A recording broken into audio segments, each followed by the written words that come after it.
I would introduce you to Bix Boughton, but you already know who he is. Boughton is a, quote, tech demigod on a first-name basis with the world. His social media, Mandala, is as ubiquitous as Coca-Cola or the Ford Motor Company of yesteryear. Boughton has everything: money, fame, access, power. But one night he wants something that has become out of reach: genuine conversation, connection, and authenticity. Quote, he felt a wave of desperation. Whom could he talk with in that casual, wide-open, student-y way that people talked in college? Anyone working at Mandala would try, in some sense, to please him. Anyone not at Mandala would presume an agenda, possibly a test whose reward would be employment at Mandala. And so begins today's Velshi Band Book Club feature, The Candy House, by best-selling and award-winning author Jennifer Egan. This is Egan's second time on the Velshi Band Book Club, but her first time discussing her own work. At the center of The Candy House is Boughton's latest technological creation. Like so many insidious tech advances in our real world, Boughton's project, called Own Your Unconscious, was created with positive and even protective intent. The technology functions like an external hard drive for your memory.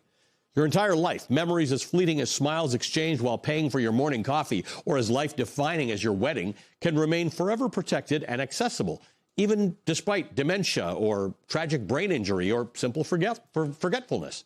But the technology also turned into a form of social media.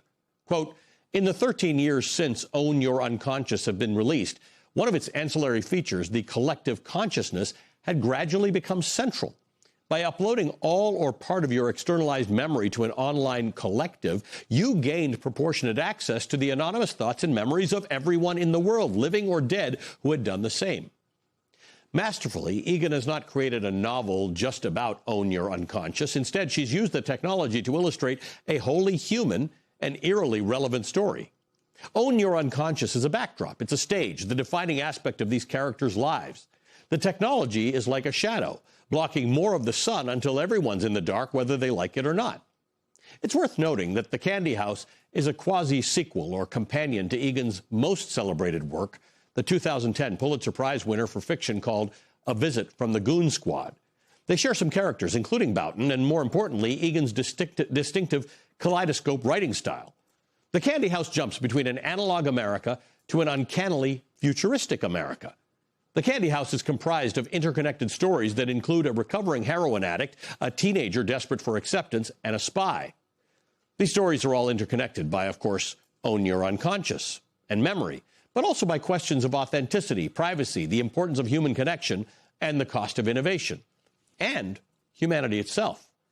Quote, there's no end to it, no way to measure it. Consciousness is like the cosmos, multiplied by the number of people alive in the world, assuming that consciousness dies when we do, and it may not, because each of our minds is a cosmos of its own, unknowable, even to ourselves, end quote. Members of the Velshi Band Book Club might have noticed that lately we've been selecting literature with a little more thematic intention than we used to.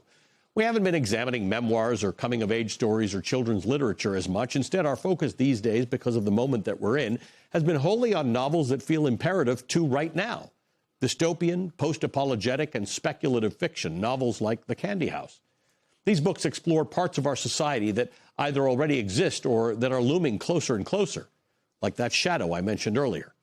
The news, the conversations I have with experts, the analysis that they help me provide, the bearing witness that we've dedicated our careers to, it's 98% of what Americans need right now. But the other 2% comes from novels and reading. If The Candy House made you consider your own behavior, priorities, the way you relate to your fellow Americans, the society we all live in, technology, privacy, and the future, then good. As we always say, books are either a mirror or a window. So right after the break, I'll be joined by the returning member of the Velshi Band Book Club, the author, Jennifer Egan.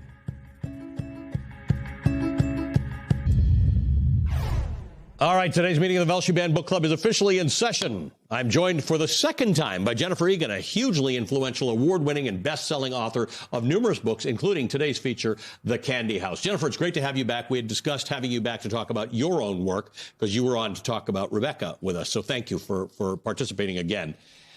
This book, written in 2022, I believe, is prescient. It was current then. But what you're talking about, this model that Bix Boughton uses, feels a lot like this world we're in with social media, where in exchange for getting help and information that you want, you're giving it something too, and it's becoming part of the collective. Yeah, exactly. And also, large language model AI had not come out yet. So the whole idea of sort of a human-like source of language that could speak to people as if it were actually a person, which appears in the book in certain moments, that had not happened yet. So that was very surprising to see. I want to start with this technology that Bix Boughton creates in the Candy House. It's called Own Your Unconscious, which is an external keeper of memories.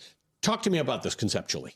So Bix thinks of the idea because he can't remember a traumatic experience that he had. A friend of his drowned when he was in graduate school, and he was with him right before that happened.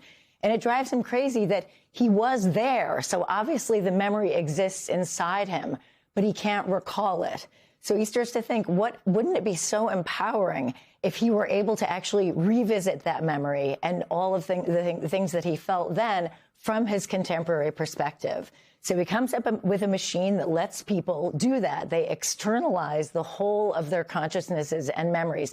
Now, what exactly that means, I don't know, because I don't have to answer that question. I'm just writing fiction. But what it allows people to do is revisit their past. And if they choose to share all or part of their memories and consciousnesses to the collective, in exchange, they get access to other people's. So, of course, this is very like social media in certain ways. It's also like 23andMe or Ancestry.com, where if you share your genetic information, you get access to other people's. So this is the system that I devised. And I used it really because it gave me a chance to burrow deep inside my characters' consciousnesses and open them up for the reader, which is what, of course, fiction is always doing. But the conceit here is that it's a machine that's allowing the reader to know all of these deep interior thoughts of the characters. So one of the themes that you use as a driver in the novel is nostalgia. I want to read a quote in which you say, tongue-in-cheek nostalgia is merely the portal, the candy house, if you will, through which we hope to lure in a new generation and bewitch them. Talk to me about that. Well, the quote comes from a music producer who's trying to rehabilitate an acoustic, sort of older musician who's fallen into obscurity. He's trying to bring him to a new audience who are hungering for authenticity.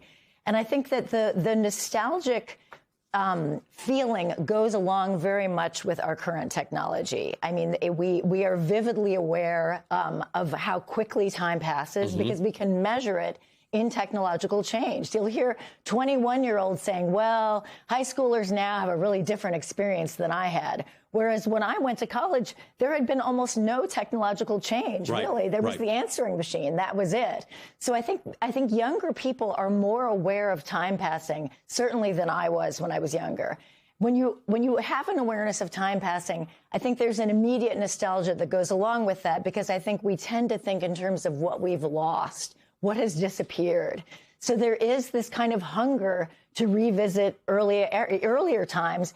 And technology makes it very easy to satisfy that hunger by letting us, make our own playlists and, of course, view an infinite quantity of imagery from any time we happen to feel nostalgic for. So the technology awakens the hunger, and then it satisfies it. The book's not, or you're certainly not thinking about it as dystopian. In a 2022 interview with Time, you said, I read a lot of 19th century fiction, and I hear the same echoes of sadness and nostalgia when people are looking back at time before the railroads, because everything was suddenly so connected.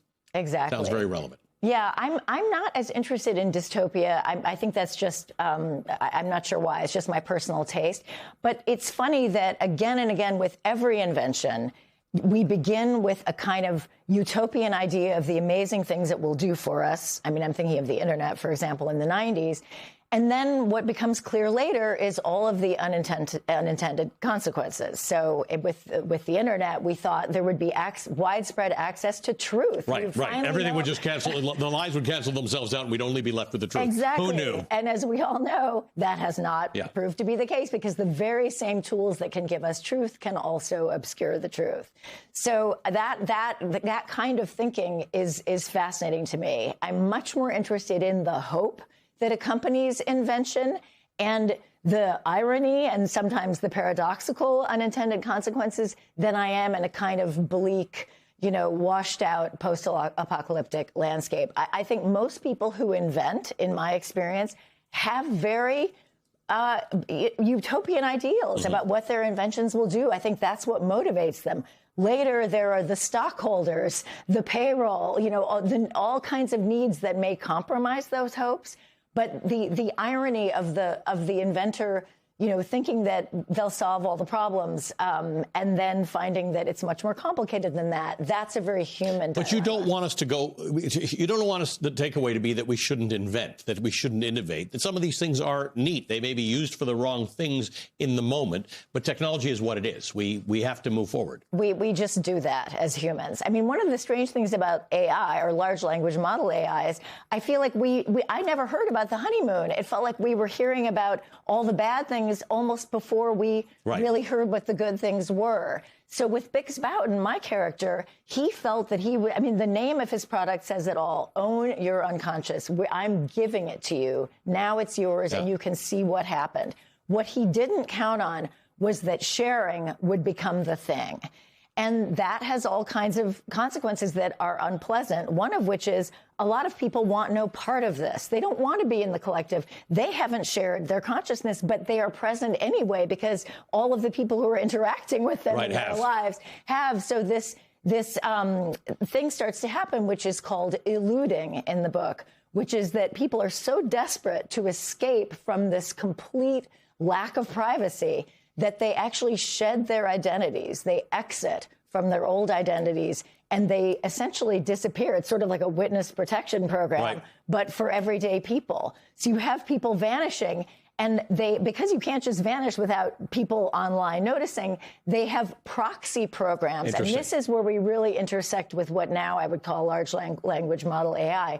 Proxies mimic the things they would say and do online. Interesting. So you continue to exist in that world. Exactly. And then you've taken your life and you've gone somewhere else. Exactly. It's amazing. What an amazing book. And thank you for being here to talk about your own work. A returning member of the Belshie Band Book Club, Jennifer Egan. She's the author of numerous novels, including today's feature, The Candy House.